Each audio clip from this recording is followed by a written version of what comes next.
Bonjour, ce vendredi 14 juin est le premier jour de l'Euro 2024 qui ouvrira ce soir en Allemagne.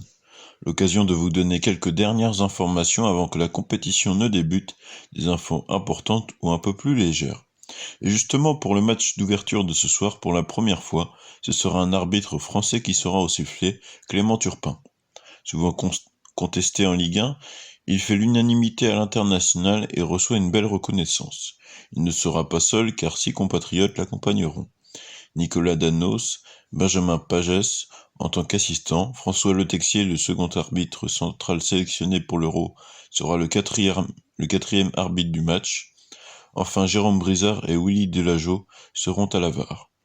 Au-delà de ce beau corps arbitral, Roberto Rossetti, le directeur général de l'arbitrage, a donné ses consignes. Si pour la dernière Coupe du Monde au Qatar, les temps additionnels pouvaient atteindre les 10 minutes, pour cette année, il y aura peu de tolérance concernant les attroupements. Explication.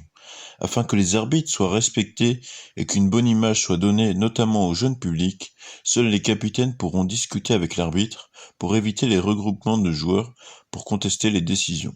Les joueurs qui ne respecteraient pas cette consigne, pourraient se voir avertis avec pourquoi pas un carton jaune. Et toujours au niveau de l'arbitrage, tout est fait pour protéger les acteurs, c'est pourquoi les fautes trop appuyées pourraient être sanctionnées sévèrement. On risque de voir une pluie de cartons dans cet Euro.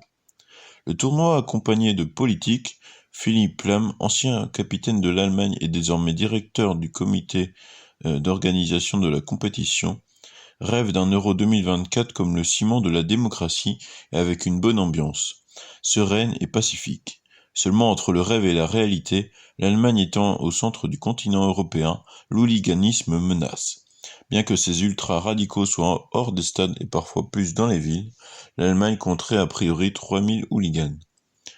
En France, ce dangereux mouvement qui perturbe le sport est aussi mélangé avec les ultras. Et dans cet Euro 2024, il y a des sélections qui sont plus risquées, comme la Pologne, la Serbie, la Hongrie, l'Albanie et la Croatie, d'après le journal L'Équipe. Pour assurer la sécurité du tournoi, l'Allemagne a annoncé il y a plusieurs semaines faire appel à des renforts venus de France, et après cela sera l'inverse pour les Jeux Olympiques, avec l'aide de la police allemande. Toujours au niveau de l'organisation, l'UEFA promet que ce soit le championnat d'Europe le plus durable de tous les temps, une notion qui doit déjà être nuancée et prise avec des pincettes quand on sait que les sélections sont venues en Allemagne en avion et qu'en réalité, il y aura beaucoup de déplacements pour parcourir le pays hôte. Sur le terrain, cet Euro s'annonce comme un choc des générations, avec des grandes stars européennes pour qui ce sera sûrement la dernière grande compétition internationale.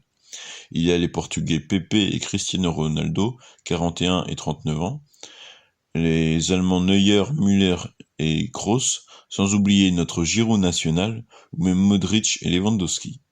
Alors qu'en parallèle, une génération dorée devient incontournable, bien qu'il n'ait à peine qu'une vingtaine d'années. On pense aux Allemands Wirtz et Musiala, ou aux Madrilènes Bellingham et Camavinga.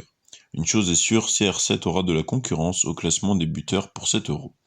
Alors en attendant un été olympique, profitons d'un bel Euro.